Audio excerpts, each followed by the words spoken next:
Now, when you look at the region in the 20th century, you see something very interesting. As the crisis of statehood in the region has been deepening, more and more those ideologies became more and more attractive. So even though they are basically ancient one, they became contemporary in the sense that they have become very compelling and attractive for people.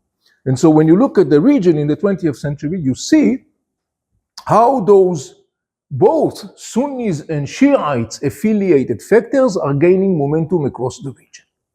Like everything colored in yellow, for example, stands for Shiite affiliated groups that you may be familiar with, some with them. For example, you see that one here, it's called the Hezbollah in Lebanon. Hezbollah is two words in Arabic that means the party of God. Hezbollah are Shiites, okay?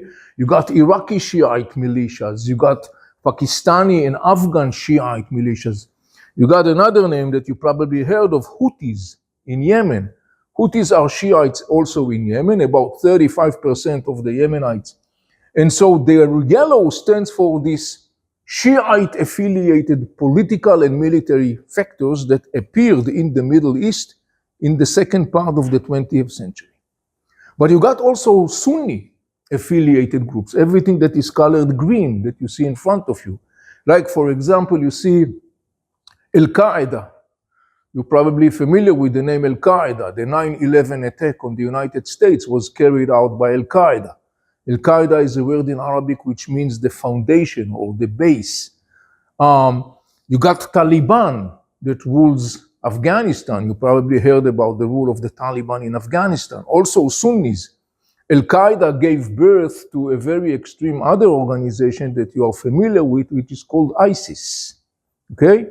In the late 1980s, you got Hamas that was established in Gaza Strip. Hamas formally defines itself as the offspring of the Muslim Brotherhood. You probably heard the term Muslim Brotherhood. The Muslim Brotherhood are the biggest mass movement in the Muslim Sunni world. Hamas are Sunnis, they are not Shiites. The Palestinians are Sunnis, not Shiites, okay? Islamic Jihad, a global organization and has branches. It has a branch that is called Islamic Jihad in Palestine, also born in Gaza Strip. Islamic Jihad, Hamas are Sunnis. Al-Qaeda, ISIS, Taliban are Sunnis. But everything yellow here is Shiites, okay?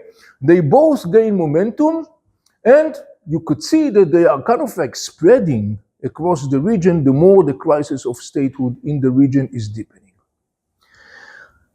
In conjunction with the rise of Shiite imamate vision and Sunni caliphate vision, there is another ideology, but this is a contemporary ideology that emerged in the Middle East in the 20th century, and it's known by the name of the resistance, or in Arabic, al-Muqawama, that's the name.